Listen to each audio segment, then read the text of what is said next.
Dear children, the screen visible to you showing the heading, title, share forfeiture and reissue of forfeited shares. Really, the topic is very interesting. It has a good number of weightage in CBSE board exams, and we all must know how to pass the general entries related to share forfeiture and its reissue. So let me first explain you what is the meaning of share forfeiture. The children, you can see, you can read, you can listen. Forfeiture basically बच्चों a type of punishment for the shareholders. जो भी shareholder, if he is not paying the money due on allotment or call, or even after giving the sufficient communication, information, notices, the company is not getting the money from the shareholder, then they can forfeit the shares. Now, the meaning of forfeiture is what? The cancellation of membership of the shareholder, removing the name of shareholder from the register of members, and whatever amount the shareholder has paid to the company, that too will not be given back to the shareholder. So this all means what the share forfeiture is. Share forfeiture का मतलब यही हुआ बच्चों कि एक तो आपने जो अमाउंट जमा किया है एज ए शेयर होल्डर आपको मिलेगा नहीं, और आपने जो कंपनी ने जो पैसा कॉल किया है आप पे नहीं कर पा रहे हैं, इसलिए कंपनी आपके शेयर्स फॉरफिट कर रही है. तो ऑब्वियसली फॉरफिचर में क्या होगा बच्चों, जो है शेयर कैपिटल क्या होगा आपका रिड्यूस होगा. Share capital will be reduced, तो कैपिटल कम हो रहा है, ठीक है. और ये कैपिटल जो जब आपने इशू किया था पब्लिक को तब शेयर कैपिटल इंक्रीज हुआ था. तो ऑलवेज रिमेंबर, जब भी शेयर फॉरफिट होगा तो शेयर कैपिटल क्या होगा, रिड्यूस. और जब भी कोई कैपिटल रिड्यूस होता है तो उसको हम क्या करते हैं बच्चों, डेबिट. हमेशा ध्यान रखना, लिख के रखना, दिमाग में रखना, फिट रखना, ठीक है. अब सेकंड थिंग मैं आपको बता दूं, जब भी शेयर फॉरफिट होता है तो कैपिटल कितने से डेबिट होगा ये आपको ध्यान रखना है, ठीक है. कैपिटल हमेशा डेबिट होगा कॉल्ड ऑफ वैल्यू से. कौन सी वैल्यू से, called off value. Called off value का मतलब कंपनी ने जितना पैसा कॉल किया है उतने ही रुपयों से आपको शेयर कैपिटल डेबिट करना होगा, ठीक है. ये आपको ध्यान रखना है. Share capital will be debited by the amount called up by the company. Share 10 rupees का है, कंपनी ने कॉल सिर्फ 7 रुपये किया है, तो कंपनी फॉरफिट करते समय जितने शेयर कंपनी फॉरफिट कर रही है वो नंबर ऑफ शेयर्स को मल्टीप्लाई करेगी किससे, कॉल्ड ऑफ वैल्यू से. ये आप ध्यान रखें. ये अगले स्लाइड्स पे मैं आ रहा हूँ, तो इसमें आप देखें. देखिए शेयर के दो केसेस नॉर्मली आपने पढ़े हैं, that is share issued at par और शेयर इशूड एट प्रीमियम. तो बच्चों ध्यान रखें, जब भी शेयर इशू होता है प्रीमियम पर या पार पे तो दोनों कंडीशंस अलग अलग है ना. तो ये एक नीचे जो एंट्री दिख रही है आपको, you can, I am highlighting this entry, मैं इस एंट्री को हाईलाइट करता हूँ. अब ये जो देख रहे हैं एंट्री, ठीक है, ये जो एंट्री है जो मैंने हाईलाइट की है, ये क्या बता रहा है, ये एंट्री में क्या बता रहा है, शेयर कैपिटल अकाउंट डेबिट हो रहा है किससे, जितना अमाउंट कंपनी ने कॉल किया है. शेयर फॉरफिटेड अमाउंट क्या हो रहा है, क्रेडिट, जितना शेयर होल्डर ने पे किया है. और अनपेड कॉस्ट, जो भी अमाउंट शेयर होल्डर ने पे नहीं किया है, चाहे वो फर्स्ट कॉल का हो या अलॉटमेंट का हो, तो आप चाहो तो कॉल से ए लिख दो और आप चाहो तो शेयर अलॉटमेंट अलग लिख दो, शेयर फर्स्ट कॉल अलग लिख दो, है ना. डिपेंड करता है क्वेश्चन में क्या इंफॉर्मेशन है. तो जब भी आप फॉरफिट की एंट्री करेंगे बच्चों, तो शेयर कैपिटल को आप डेबिट करेंगे, ऑलवेज रिमेंबर, ठीक है. ये डेबिट होगा कितने अमाउंट से, जितना अमाउंट कंपनी ने कॉल किया है. यदि कंपनी ने 100 शेयर फॉरफिट किए हैं और जिस टाइम पे कंपनी फॉरफिट कर रही उस समय कीमत एक शेयर की कंपनी ने कॉल कर रखी 6, तो आपको 100 इंटू 6 करके शेयर कैपिटल का डेबिट वाला फिगर निकाल लेना है. अब शेयर फॉरफिटेड अकाउंट में कौन सा अमाउंट आता है बच्चों, ध्यान रखना, शेयर फॉरफिटेड में वो अमाउंट आएगा जो शेयर होल्डर ने पे करा है। सपोज 6 रुपये कंपनी ने कॉल किए और 4 रुपये ही कंपनी को मिले हैं, तो क्या होगा, आप शेयर फॉरफिटेड पे कितना अमाउंट पे क्रेडिट करेंगे, 400। शेयर फॉरफिटेड एक तरह से नॉमिनल अकाउंट का काम करता है, ये कंपनी का प्रॉफिट है, क्योंकि ये पैसा शेयर होल्डर ने जरूर दिया है लेकिन शेयर होल्डर को वापस मिलने वाला नहीं है, क्योंकि शेयर होल्डर ने डिफॉल्ट किया है। और ये जो अनपेड कॉल लिखा है बच्चों, ये जो अनपेड कॉल लिखा है, इस अनपेड कॉल का मतलब हुआ, आप यहाँ पर लिख सकते हैं, या तो कॉल्स इन एरियर लिख सकते हैं, ठीक है, या फिर जो भी अलॉटमेंट है तो अलॉटमेंट लिख दें, फर्स्ट कॉल है तो फर्स्ट कॉल लिख दें। तो शेयर फॉरफिचर की एंट्री करते समय आपको ध्यान रखना है, शेयर कैपिटल डेबिट करना है, ठीक है, जो अमाउंट कॉल्ड अप है, शेयर फॉरफिटेड क्रेडिट करना है, और जो भी कॉल्स इन एरियर है उसको क्रेडिट कर लेना है, ठीक है। ये आप ध्यान रखेंगे दिमाग में, बिल्कुल ये एंट्री को दिमाग में रखें, बहुत सिंपल सी एंट्री है, इसमें कुछ ज़्यादा आपको कोई रॉकेट साइंस नहीं कि इस एंट्री को समझने के लिए आपको बहुत एक्स्ट्रा एफर्ट्स करने हैं। सिंपल सा दिमाग में रखना है कि कैपिटल कम हो रही है तो डिक्रीज इन कैपिटल डेबिट होता है, तो शेयर कैपिटल डेबिट कर दो, और उसका फिगर कैसे निकालेंगे, जितने शेयर कंपनी फॉरफिट कर रही है multiply by called up amount, ठीक है। कॉल्ड अप अमाउंट क्या होता है, फेस वैल्यू के बराबर हो सकता है या फेस वैल्यू से कम हो सकता है, ये डिपेंड करता है क्वेश्चन में क्या इंफॉर्मेशन है। और शेयर फॉरफिटेड में वो अमाउंट आएगा जो कंपनी को रिसीव हुआ है। यदि कंपनी को कॉल का पैसा नहीं मिला है, इट मीन्स आपको समझना है कि अलॉटमेंट तक का पैसा मिल गया है, तो जितना अमाउंट कंपनी ने रिसीव कर लिया है उतना उतना अमाउंट जो है वो कंपनी उसको क्रेडिट करेगी शेयर फॉरफिचर में, ठीक है। अब आपको अगले साइड पे ले चलता हूँ, जहाँ पे आपको बताया गया है कि यदि शेयर प्रीमियम पर इश्यू होता है और यदि वो प्रॉफिट हो रहा है, तो इसमें बच्चों दो कंडीशन है। पहली कंडीशन तो बहुत क्लियर है, पहली कंडीशन जो है वो ये मैंने ऊपर हाईलाइट की है कि यदि प्रीमियम का पैसा मिल गया है शेयर होल्डर से कंपनी को, तो उसको वापस देने की जरूरत है नहीं, पहली चीज। और दूसरी चीज, जो अभी मैंने जो बताया था इसके पहले वैसा ही ट्रीटमेंट आप करेंगे, ठीक है। लेकिन यदि यदि शेयर कैपिटल प्रीमियम पर इशू हुआ है, शेयर प्रीमियम पर इशू हुआ है और शेयर पर प्रीमियम का पैसा नहीं मिला है, तो जितना पैसा आपको नहीं मिला है प्रीमियम का, तो प्रीमियम अकाउंट भी आप डेबिट करेंगे। तो ये एक एंट्री में मॉडिफिकेशन हो रहा है, या तो अकेला शेयर कैपिटल डेबिट होगा या फिर शेयर कैपिटल के साथ सिक्योरिटी प्रीमियम डेबिट होगा, ये दो चीज ध्यान रखें। और सेकंड थिंग, क्रेडिट में तो वही लॉजिक है, ठीक है, जो अमाउंट आपने रिसीव कर लिया है एक्सक्लूडिंग मतलब जो अमाउंट आपने रिसीव कर लिया है वो सब काय में जाएगा, शेयर फॉरफिचर में, और जो अमाउंट आपको नहीं मिला है वो या तो कॉल्स इन एरियर में या फिर उस अकाउंट में जाएगा जो जिसका पैसा आपको नहीं मिला है। तो इस तरीके से आप ये एंट्री कर सकते हैं। अब ये ध्यान रखें कि कंपनी जो भी शेयर फॉरफिट करती है तो इसको हम री इशू भी कर सकते हैं, क्योंकि कंपनी की कैपिटल कम हुई है इसलिए कि भाई शेयर होल्डर ने नहीं दिया, लेकिन ऐसे और भी शेयर होल्डर्स हैं मार्केट में जो कंपनी का शेयर लेना चाहेंगे, या कंपनी जिन पर ट्रस्ट करती है, या कंपनी को पैसों की जरूरत और पड़ती है, तो कंपनी अपने शेयर्स को रीइशू कर सकती है। जब कंपनी अपने शेयर रीइशू करती है तो उसकी कंडीशन है, shares can be reissued only at date price, minimum उसकी प्राइस कितनी होना चाहिए। तो इसका एक सिंपल सा लॉजिक है कि सपोज 10 रुपये का शेयर था और कंपनी को 6 रुपये मिल चुका था, ठीक, 4 रुपया नहीं मिला था, तो कंपनी को 4 रुपये नहीं मिलने से शेयर क्या हो गया बच्चों, शेयर हो गया फॉरफिट, ठीक है।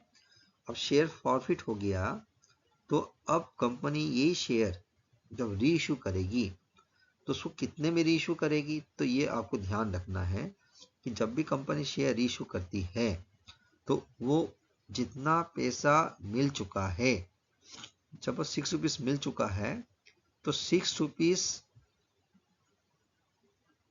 तो ऑलरेडी आ गया है। फेस वैल्यू कितनी थी बच्चों, 10 रुपया, ठीक है। तो 10 - 6 कितना रुपया नहीं मिला, 4। तो जितना नहीं मिला है उतने में ही कंपनी री इशू कर सकती है, ये आपको ध्यान रखना। Company can reissue the share at date price which company has not received. जो मिल गया है उसके अलावा जो मिलना बाकी रह गया था उतने में कम से कम उतना प्राइस शेयर का रखा जाएगा रीइशू करते समय। इससे ज्यादा रखेंगे कोई इश्यू नहीं है, उससे कम नहीं रख सकते आप। तो यदि 10 रुपए का कॉल्ड ऑफ वैल्यू है, कंपनी को सिर्फ 6 रुपये रिसीव हुआ है और कंपनी ये शेयर प्रॉफिट करती है, तो बच्चों 4 रुपया कंपनी कम से कम मिनिमम प्राइस रख सकती है जब वो शेयर रीइशू करेगी।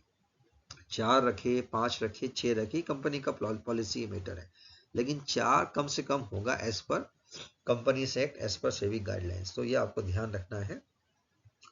फिर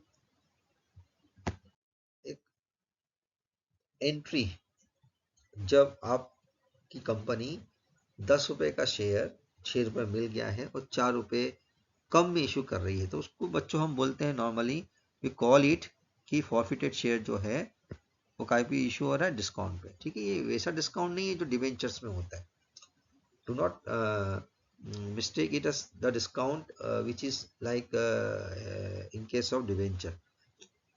Whenever you are reissuing the share at a price less than the face value, and that is only the forfeited share which you are reissuing. So forfeited shares can only be issued at discount if the company wants. First thing, तो जब भी company को reissue करते समय इस तरह का discount offer कर रही है तो उसको हम शेयर फॉरफिटेड में डेबिट करेंगे। जब रीइशू करते हैं बच्चों तो बैंक अकाउंट डेबिट होता है जितने शेयर आपने रीइशू करे। उसके अलावा फिर यदि आपने रीइशू डिस्काउंट पे कर रहे हैं, मतलब कम प्राइस पे किए हैं, तो जो डिफरेंस आ रहा है कॉल्ड ऑफ वैल्यू और पेड ऑफ वैल्यू का, उसको हम काय में ट्रांसफर करेंगे, शेयर फॉरफिटेड अकाउंट में, और फाइनली शेयर कैपिटल में हम क्या लिख देंगे, पेड अप अमाउंट, ठीक है। और इधर हम जब शेयर रीइशू होता है बच्चों तो आपको लॉस भी हो सकता है, प्रॉफिट भी हो सकता है, ठीक है। तो यदि मान लो लॉस हुआ है रीइशू करते समय, तो जब हमने शेयर प्रॉफिट किया था तब हमें प्रॉफिट हुआ था, जब हमने प्रॉफिट की एंट्री करी थी तब हमें क्या हुआ था, प्रॉफिट हुआ था। जब हम रीइशू कर रहे थे तो हमें क्या हो रहा है, लॉस। तो दोनों का जो डिफरेंस होगा बच्चों वो ट्रांसफर काय में होगा, कैपिटल रिजर्व में। Share profited account debit to capital reserve लिखा जाएगा। ये एंट्री कब करना है, जब कंपनी को प्रॉफिट हो रहा है, ठीक है। नॉर्मली कंपनी को प्रॉफिट होता ही है क्योंकि या तो कंपनी प्रीमियम पे इशू करेगी या कंपनी उतनी ही प्राइस में रीइशू करेगी जितना कंपनी को नहीं मिला था। तो ऑब्वियसली ये एंट्री होना ही होना है, share profited account to capital reserve. अब फिगर कैसे निकालना है, तो जो फर्स्ट एंट्री हमने फॉरफिचर की थी उसमें जितना अमाउंट फॉरफिचर अकाउंट की में क्रेडिट हो रहा है उसमें से जितना रीइशू करते समय हमें नुकसान हुआ है, इन दोनों को जो डिफरेंस होगा उसको हम ट्रांसफर करेंगे कैपिटल रिजर्व में।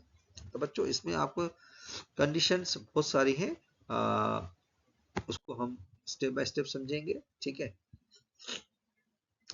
अभी एक एंट्री और मैं आपके सामने लाया हूँ, है ना, कि यदि कंपनी शेयर रीइशू करती है प्रीमियम पे, ठीक है। एक कंडीशन और समझे, जब कंपनी डिस्काउंट पे इशू कर रही थी तो फॉरफिटेड शेयर अकाउंट डेबिट हो रहा था, लेकिन जब कंपनी प्रीमियम पर इशू कर रही है, री इशू कर रही है, तो फिर ध्यान रखिए एंट्री क्या बनेगी, bank account debit to share capital और टू सिक्योरिटी प्रीमियम, ठीक है। यदि प्रीमियम पे कर रही है तो, है ना। पार पे कर रही है, शेयर इशू पार पे कर रही है तो ना प्रॉफिट हुआ ना लॉस हुआ, है ना। नॉर्मली री इशू करते समय तो एक नॉर्मल से एंट्री आ गई, bank account debit to share capital. 10 का शेयर 10 में इशू कर रही है और 10 का शेयर मान लो 11 में इशू कर रही है, तो एंट्री क्या बनेगी बच्चों, bank account debit to share capital to security premium reserve, ठीक है। और फाइनल एंट्री क्या होगी, share forfeited account debit to capital reserve. अब देखो एंट्री समझते हैं, जब आप इस तरह से डिस्कस करते हैं, लिसन करते हैं, सुनते हैं, तो शायद एंट्री का उतना इफेक्ट नहीं आता है, लेकिन जब हम न्यूमेरिकल पढ़ते हैं ना तो उस एंट्री को हम अप्लाई करते हैं। आपके सामने एक न्यूमेरिकल में मैं दिखा रहा हूँ इसमें, you just see how the entry is done. ठीक है, तो यहाँ पर आप देखेंगे कि कंपनी ने एक बंदे को 500 शेयर दिए थे और उसने उस कंपनी को फाइनल कॉल का 2 रुपया नहीं दिया। ठीक है, और ये शेयर क्या हो गया बच्चों, फॉरफिट होने के बाद क्या हो गया, रीइश्यू। अब इसमें फॉरफिचर की एंट्री क्या होगी बच्चों, देखो कितने शेयर फॉरफिट हो रहे हैं, 500, और एक शेयर कितने रुपए का है, ये तो कितने का भी हो, कंपनी ने कितने रुपए कॉल की ये समझो आप। यहाँ लिखा है उसको फाइनल कॉल का पैसा नहीं मिला, मतलब कंपनी ने पूरा पैसा कॉल कर लिया। तो 5 रुपए का शेयर है तो मतलब कंपनी ने पूरे 5 रुपए कॉल कर लिए, तो हम शेयर कैपिटल को डेबिट कर देंगे 500 इंटू 5 से। और आपको 2 रुपए कॉल का नहीं मिला, तो जो पैसा आपको नहीं मिलता है बच्चों उसको हम क्रेडिट करते हैं, तो 2 इक्विटी शेयर फाइनल कॉल लिख दिया गया है। ठीक है, और जो 5 में से 2 रुपया आपको नहीं मिला है, इट मीन 3 रुपया मिल गया है, थोड़ा आपको कॉमन सेंस लगाना पड़ेगा। ठीक है, हर चीज क्वेश्चन में अवेलेबल नहीं होगी। यदि if 2 is unpaid it mean 3 is paid, तो जो अमाउंट पेड हो गया उसको हम शेयर फॉरफिचर में क्रेडिट कर देंगे। इस तरीके से आपका फर्स्ट एंट्री होगा। सेकंड एंट्री करते समय जब आप शेयर को रीइश्यू कर रहे हैं, तो रीइश्यू आप कितने में कर रहे हैं बच्चों, 5 रुपीज में कर रहे हैं, तो सीधी सी बात है ना लॉस हुआ ना प्रॉफिट रीइश्यू करते समय, तो एंट्री क्या आ गई बच्चों, bank account debit to share capital.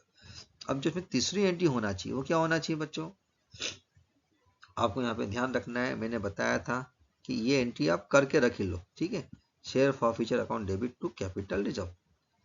अब फिगर कैसे निकालना है, 500 शेयर फॉरफिट हुए थे। ठीक, 500 शेयर पे प्रॉफिट कितना हुआ था आपको, आप देख सकते हैं 1500 का प्रॉफिट हुआ था। ठीक, अब 500 शेयर रीइश्यू हो गए हैं, ये फॉरफिट हुए थे। ठीक है, और ये 500 शेयर वापस रीइश्यू हो गए, पूरे शेयर रीइश्यू हो गए। रीइश्यू करते समय ना तो आपको प्रॉफिट हुआ ना लॉस हुआ, इट मीन हम मान लें कि प्रॉफिट लॉस जीरो है। ठीक है, तो जो आपकी फर्स्ट एंट्री में आपका जो 1500 रुपीज का जो अमाउंट था ये वाला, ये पूरा यहाँ ट्रांसफर हो जाएगा और आपकी एंट्री क्या बन जाएगी, share forfeiture account debit to capital reserve. तो ये एंट्री करते समय आपको अलर्ट रहना है। सपोज इस एंट्री में यदि मान लीजिए इस एंट्री में यदि आपका जो है शेयर जो होते री इशू होते, मान लीजिए 200 शेयर री इशू होते, सपोज ध्यान देना, मान लो प्रॉफिट तो हो गए, कंपनी ने 500 शेयर प्रॉफिट कर दिए, लेकिन री इशू कंपनी कितने कर रही है, मान लो 200। तो जब आप री इशू वाली एंट्री करते तो बच्चों कितने से करते, फिर यहाँ 200 इंटू 5 होता। ठीक है, तो कितना अमाउंट आता है यहाँ पे, 1000 रुपए। ठीक है, ये एंट्री में चेंज आ जाता सेकंड एंट्री में।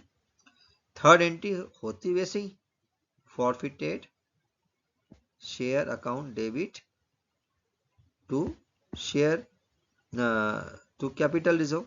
ठीक है, शेयर फॉरफिचर लिख लो या फॉरफिटेड शेयर लिख लो, तो शेयर फॉरफिचर अकाउंट डेबिट करोगे और कैपिटल को क्रेडिट करोगे, तो कितने अमाउंट से करोगे बच्चों, कितने अमाउंट से करोगे आप यहाँ पे, आपको यहाँ पे थोड़ा सा अलर्ट रहना है कि पहली एंट्री में प्रॉफिट हुआ था आपको 500 शेयर पर, इट वाज 1500, और आपने रीइश्यू करे सिर्फ 200 शेयर्स, तो जो पहली एंट्री का जो प्रॉफिट है उसको आपको प्रोपोर्शनेट करना पड़ेगा। तो वो कैसे करेंगे, 1500 का प्रॉफिट हुआ था फर्स्ट एंट्री में, कितने शेयर्स पे हुआ था बच्चों,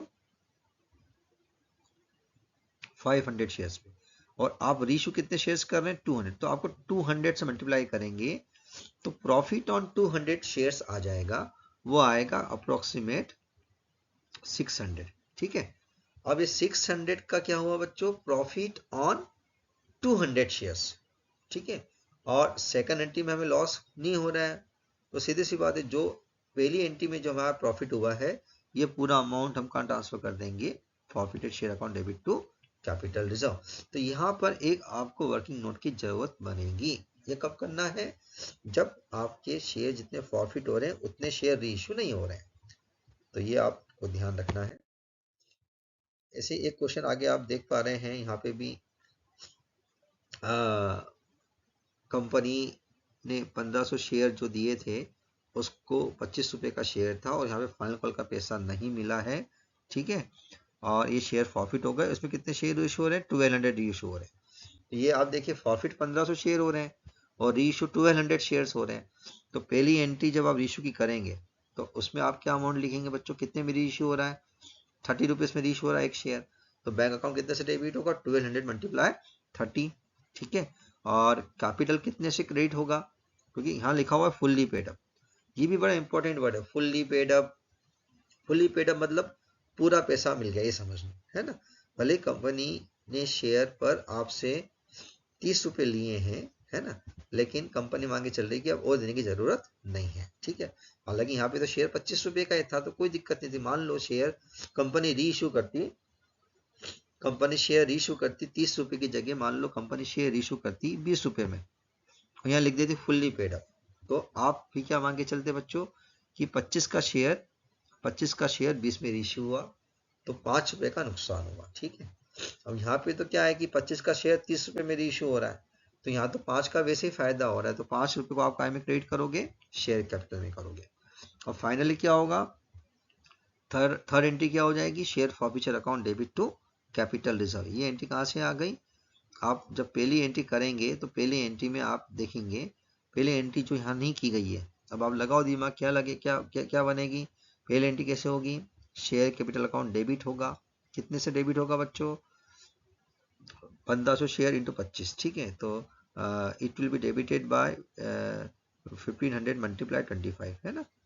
तो कितना अमाउंट आ जाएगा बच्चों, इट विल कम व्हाट, 25 125 12 37,500, ठीक है। और आप क्रेडिट क्या करोगे बच्चों, यहाँ पे शेयर कैपिटल के बाद शेयर फॉरफीचर क्रेडिट करोगे, तो शेयर फॉरफीचर में कितना अमाउंट आएगा, 25 रुपए के शेयर में आपको 5 रुपया नहीं मिला, मतलब 20 रुपया मिल गया, ठीक है। तो 1500 इंटू 20 कितना अमाउंट आ जाएगा यहाँ पे, 30,000। तो 30,000 ये, ठीक है, 30,000 आपका प्रॉफिट हुआ, कितने शेयर्स पे, 1500 शेयर्स पे। कंपनी कितने शेयर इशू कर रही है, 1200। तो फिर बच्चों आपको एक एक्स्ट्रा वर्किंग नोट बनाना पड़ेगा, और यहाँ पे 30,000 को डिवाइड करना पड़ेगा 1500 से, और मल्टीप्लाई करना पड़ेगा 1200 से। तो इसको जब आप सॉल्व करेंगे तो ये फिगर आ जाएगा 24,000। तो सेकंड लास्ट एंट्री क्या होगी, share forfeiture account debit to capital reserve. तो ये आपको ध्यान रखना है बच्चों। तो फाइनली ये जो है तो बहुत सारे न्यूमेरिकल्स, और it won't be possible for me to explain each and every numerical through video, but you need to understand the concept. दो तीन चीज मैं फिर से यहाँ पे फोकस करूंगा। यहाँ पे एक ब्लैंक बोर्ड दिख रहा है, तो इसमें मैं आपको बता दूं, एक तो कॉल्ड अप और एक पेड अप, है ना। यदि लिखा हुआ है 6 कॉल्ड अप 7 पेड अप, तो जब भी आप 6 कॉल्ड अप 7 पेड अप लिखा है, तो रीइश्यू की एंट्री करते समय शेयर कैपिटल क्रेडिट कितने से करोगे बच्चों, जो भी नंबर ऑफ शेयर है मल्टीप्लाई 7 करना, ठीक है। 6 कॉल्ड अप 7 पेड अप, इसका मतलब कंपनी ने 6 रुपए कॉल किए हैं, लेकिन उसको मान लिया कि 7 रुपए दिए, ठीक है। तो यहाँ पे 1 रुपए का नुकसान कंपनी को हो रहा है, ये आप ध्यान रखें। और इसका अपोजिट होता, यदि मान लो यहाँ 7 कॉल्ड अप होता और 6 पेड अप होता, तो यहाँ पे आप ये लिख सकते थे कि कंपनी ने 7 रुपए कॉल किया है, और कंपनी इसको कितना मान रही है, 6 रुपए पेड अप मान रही है, इसका मतलब कंपनी को 1 रुपए का फायदा हो रहा है। तो री इशू करते समय ये दो शब्द आपको ध्यान रखने पड़ेंगे, ठीक है। पेड के पहले फुल्ली पेड अप लिखा है तो आप पूरा फेस वैल्यू के बराबर माने, यदि फुल्ली पेड अप नहीं लिखा है तो फिर आप देख लें कितना कॉल्ड अप है और कितना पेड अप है रीइश्यू के एंट्री के समय, ठीक है। तो ये एक आप ध्यान रखेंगे। सेकंड थिंग, जब भी आप फॉरफीचर रिलेटेड एंट्री करें बच्चों, तो ये ध्यान रखें 3 एंट्री होना है, ठीक है, 3 एंट्री होना है। वो एंट्री कौन सी होना है, एक फॉरफीचर की होना है, एक रीइश्यू की होना है, और एक ट्रांसफर टू कैपिटल रिजर्व होना है, ठीक है। तो ये दिमाग में हमेशा रखें। फॉरफीचर की एंट्री करते समय शेयर कैपिटल क्या होगा बच्चों, डेबिट होगा, ठीक है। और रीइश्यू करते समय शेयर कैपिटल क्या होगा, क्रेडिट होगा। और कैपिटल रिजर्व का फिगर निकालते समय ध्यान रखें, फर्स्ट एंट्री में जो फॉरफीचर आ रहा था और सेकंड एंट्री में जो फॉरफीचर आ रहा है, दोनों का डिफरेंस, ठीक है। पूरे शेयर फॉरफिट हुए, पूरे शेयर रीइश्यू हो गए, तब आपको कैपिटल रिजर्व का फिगर निकालने के लिए दोनों फॉरफीचर अकाउंट को माइनस करना है। फॉर एक दूसरा एग्जांपल लेते हैं। मान लीजिए